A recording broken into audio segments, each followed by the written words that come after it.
再来看，咱国内有一个查甫人哦，去年的6月开始透过网络蚵种大麻做毒，这个人因过嘛捌去过泰国蚵种大麻，嘛赚袂少钱哦。台北市警方后来是伫嘉义抓到这个人，嘛查到大麻的材仔加烟草。警察，来，你们上去，你们上去。大批警力卖货看到这个查甫人出现，随个压制。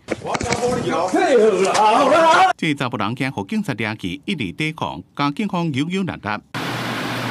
出来诚侪盆栽内面拢是种大麻，警方总共查到要甲上100丛，再加上现场的大麻成品，伫咧市面上的总计销要甲上1000万。警方调查这个姓陈的嫌犯是家己产制、家己销售，有水电的专业，讲是上网家己学的，也捌去过泰国去学栽种的技术。自去年6月开始制度，就到 Telegram 伫咧卖。不法的获利上100万。于网络巡逻时，赫然发现有范闲透过公开通讯软体组建第2级毒品大麻销售群组，于嘉义市西区一带的透天处破获陈姓范闲所经营的大麻栽种场。被抓的3几个嫌犯甲警方讲，已经开差不多200万，伫咧泰国摕到执照，最近打算要飞去泰国拓展伊毒品的事业。这回计划无实现，互警方抓到，专案依照毒品等罪嫌移